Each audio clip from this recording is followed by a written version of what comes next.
Guys, UV ज्ञान के भंडार में आपका स्वागत है। आज मैं आपको बताने वाली हूँ कि अगर आपको ई वे बिल जनरेट करना है तो आप उसके कैसे जनरेट कर सकते हैं विद इन 5 मिनट्स में या कुछ मिनटों में।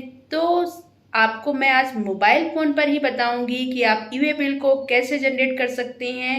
अगर आपके पास उस समय लैपटॉप नहीं है, पीसी नहीं है, तो आपको डरने की ज़रूरत नहीं है। अचानक अगर आपको ई वे बिल जनरेट करना है तो आप अपने मोबाइल स्क्रीन पर ही जाकर ई वे बिल को जनरेट कर सकते हैं और अपने माल को कहीं पर भी भेज सकते हैं, यानी कि कुछ भी आप गुड्स को सेल कर सकते हैं। ई वे बिल से आप मोबाइल से ही ई वे बिल जनरेट कर सकते हैं।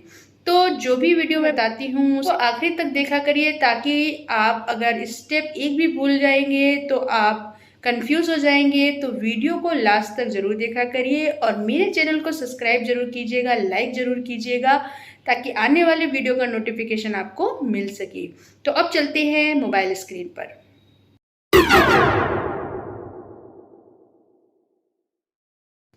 सबसे पहले मोबाइल स्क्रीन पर जाकर गूगल में जाकर ई वे बिल लॉगिन करके सर्च करेंगे तो सबसे पहले वाला जो ऑप्शन आता है उसमें जाएंगे और राइट हैंड साइड पर यहाँ पर 3 लाइनें लिखी हैं, इस पर क्लिक कीजिएगा और यहाँ लॉगिन पर क्लिक करिएगा। तो आपसे यूज़र नेम और पासवर्ड पूछ रहा है। तो आज मैं आपको ई वे बिल जनरेट करना बता रही हूँ। तो ऑलरेडी मैंने यूज़र नेम और पासवर्ड बना रखा है। अगली बार में कैसे रजिस्टर करते हैं ई वे बिल सिस्टम पर फर्स्ट टाइम, वो नेक्स्ट वीडियो में मैं आपको बताऊंगी।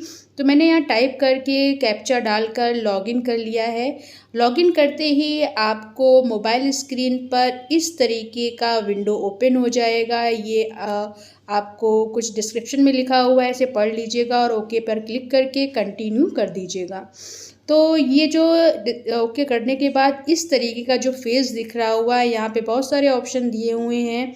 आप सबसे पहले वाला जो ऑप्शन आ रहा है ई वे बिल, तो यहाँ पर आप क्लिक करेंगे, उसके नीचे देखिए लिखा हुआ है कि कंसोलिडेटेड ई वे बिल रिपोर्ट है।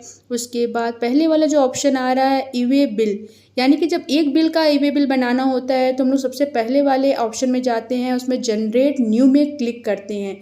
अगर आपको बल्क में बनाना है तो नीचे जो ऑप्शन आ रहा था, यानी 2 या 3 ई वे बिल 2 या 3 बिलों का के लिए ई वे बिल बनाना है तो बल्क का भी ऑप्शन होता है। कंसोलिडेटेड में भी जाकर आप बना सकते हैं 3-4 बिल को इंक्लूड करके। तो सबसे पहला वाला जो ऑप्शन आ रहा है ई वे बिल और सबसे जनरेट न्यू का ऑप्शन आ रहा है, उस पर क्लिक करते ही इस तरीके का विंडो ओपन हो जाएगा।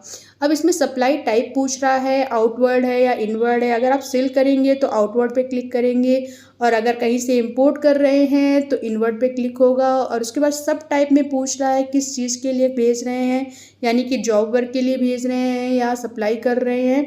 तो जो आपका सुटेबल हो उस पर क्लिक करके आपको आगे बढ़ना है। तो मैं जिनका बना रही हूँ उनका सेल है तो उनके लिए सप्लाई पर क्लिक करके आगे बढ़ूंगी। फिर डॉक्यूमेंट्स टाइप में टैक्स इनवाइस है या बिल ऑफ सप्लाई है, तो टैक्स इनवाइस पर क्लिक कर दीजिएगा। फिर आपसे पूछ रहा है डॉक्यूमेंट नंबर, यानी कि यहाँ इनवाइस नंबर डालने की बात हो रही है या बिल नंबर जो भी है आपका, वो यहाँ पर आप मेंशन कर दीजिएगा। तो मैंने यहाँ पर बिल नंबर मेंशन कर दिया है।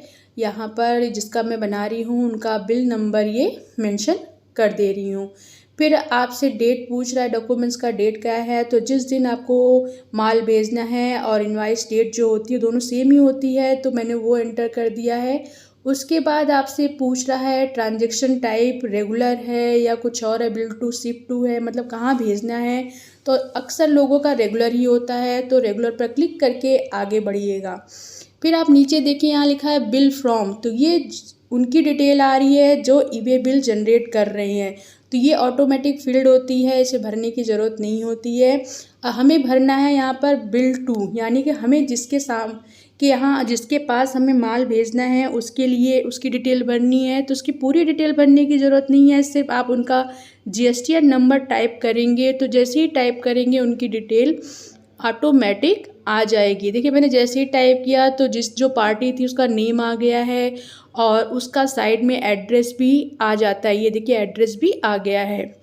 अब नीचे आएगा डिस्क्रिप्शन में, आप यानी कि आइटम डिटेल, क्या आइटम आप भेज रहे हैं। और सबसे बड़ी बात, ई वे बिल किनको जनरेट करना होता है मैं ये ज़रूर बताऊंगी। ई वे बिल अगर आपका कोई भी बिल 50,000 से ऊपर का है तो आपको ई वे बिल नंबर की रिक्वायरमेंट होती है। तो यहाँ पर आप डिस्क्रिप्शन में आइटम डिटेल में क्या आइटम आप सेल कर रहे हैं जो 50,000 से ऊपर का है उसको यहाँ पर आइटम में लिख दीजिएगा, और डिस्क्रिप्शन में थोड़ा डिटेल में उसके बारे में आपको लिखना पड़ता है। तो मैंने यहाँ आइटम डिटेल में आइटम नेम टाइप कर दिया है, और उसके बाद डिस्क्रिप्शन में उसके बारे में क्या मॉडल है, क्या चीज़ है, उसके बारे में लिखना होता है। तो मैंने वो लिख दिया है, ये मैंने टाइप कर दिया है। अब आपसे पूछिएगा HSN नंबर, तो आपको जो भी माल आप सप्लाई कर रहे हैं उसका HSN कोड पता होना चाहिए, क्योंकि यहाँ पर 4 डिजिट का HSN कोड डालना पड़ता है। तो वो मैंने यहाँ पर मेंशन कर दिया। आप क्वांटिटी पीसेस में है, किलोग्राम में है, तो अगर पीसेस में है तो 3 नंबर तक, यानी कि अगर नंबर्स में है तो NOS लिखना पड़ेगा, और पीसेस में है तो PCS लिखना पड़ेगा, मतलब 3 डिजिट तक लिखना पड़ता है। और उसकी क्या वैल्यू है तो वो यहाँ मेंशन कर दीजिएगा। अब यहाँ पर पूछ रहा है कि आपका टैक्स कितने % का लग रहा है। GST जो लग रही है 18% है, तो जिसका मैं कर रही हूँ उनका 18% है, तो मैंने 18% सेलेक्ट करके आगे कंटिन्यू कर दिया है। बाद में सेस पूछ रहा है, अगर आपके आइटम में सेस लगता है तो लगाइए, अदरवाइज़ कंटिन्यू करके आगे बढ़ जाइए। ये देखिए मैंने GST का जैसे ही टैक्स रेट लगाया वो कैलकुलेशन आ गई और टोटल इनवाइस नंबर आ गई। अब यहाँ पे जो पार्ट 2 या पार्ट बी जिसे बोलते हैं वो ट्रांसपोर्टेशन डिटेल होती है। अगर आप यहाँ से नहीं भरते हैं तो जब आप माल सेंड करते हैं तो आपको भर के भेजना पड़ता है। उसमें ट्रांसपोर्टर ID होती है, कितने किलोमीटर के डिस्टेंस में आप माल सप्लाई कर रहे हो उसकी डिटेल देनी होती है। पहले यह लिखना पड़ता था, अब ऑटोमेटिक जैसे ही एरिया बिल टू में हम सामने वाले सप्लायर का या सामने वाले कस्टमर का पूरी डिटेल लिखते हैं, वैसे ही वो उनका एरिया किलोमीटर में तुरंत ले लेता है। तो आपको ट्रांसपोर्टर डिटेल में अगर आपके पास कुछ नहीं है तो आप सिर्फ व्हीकल नंबर लिख कर भी कंटिन्यू कर सकते हैं। तो मैंने व्हीकल नंबर देखिए सिर्फ लिख दिया है, और उसके बाद प्रीव्यू में एक बार चेक ज़रूर कर लीजिएगा। ये प्रीव्यू है कि सब चीज़ आपने प्रॉपर भरी है या नहीं भरी है। अगर कहीं कोई गलती है तो उसे एडिट भी कर सकती हैं, इसीलिए सबमिट करने से पहले एक बार प्रीव्यू करके ज़रूर देख लीजिएगा। तो मैंने सारा चेक कर लिया है, मुझे सब कुछ ठीक ठाक लगा, तो मैं बैक जा रही हूँ। अब बैक जाने के बाद नीचे सबमिट का जो ऑप्शन आ रहा है आप उस पर क्लिक करिएगा। तो जैसे ही सबमिट का क्लिक से यहाँ पर देखिए सबमिट करती हूँ तो ये डिस्क्रिप्शन या अलर्ट पूछता है, उसे पढ़ लीजिएगा और उसके बाद ओके कर दीजिएगा। तो ये देखिए आपका ई वे बिल नंबर जनरेट हो गया है। ये ई वे बिल नंबर है, प्रॉपर आपने जिस पार्टी ने रेज किया उसका भी डिटेल है, और किसके नाम पर पार्ट ए में मतलब बिल 2 जिसको हम कर रहे हैं, जिसको सेल कर रहे हैं उसकी डिटेल भी आ जाती है। और नीचे डिस्क्रिप्शन में आइटम डिटेल भी होती है। डिटेल प्रिंट करके भी आप देख सकते हैं, इस तरीके का फॉर्मेट में भी प्रिंट ले सकते हैं, और डिटेल प्रिंट करेंगे तो आपको कुछ इस तरीके का पूरा डिटेल दिखेगा। और क्योंकि ये मोबाइल पर है तो इसमें प्रिंटर अटैच नहीं है, तो आप इसे PDF में डाउनलोड करके किसी भी कैफ़े में जाकर या अपने ऑफिस में प्रिंट निकाल सकते हैं गाइस। तो इस तरीके से आप ई वे बिल जनरेट कर सकते हैं और आसानी से माल कहीं पर भी भेज सकते हैं। तो गाइज़ इसके अलावा अगर और कोई क्वेरी है तो कमेंट बॉक्स में कमेंट कीजिएगा, और अगर आपको कोई प्रॉब्लम है तो फिर से आप कमेंट बॉक्स में कमेंट कर सकते हैं ताकि मैं फिर से उस चीज़ को बता पाऊँ। और गाइज़ अगर वीडियो आपको पसंद आते हैं मेरे तो लाइक कीजिए, सब्सक्राइब कीजिए और बेल आइकन पर क्लिक कीजिए। Thank you.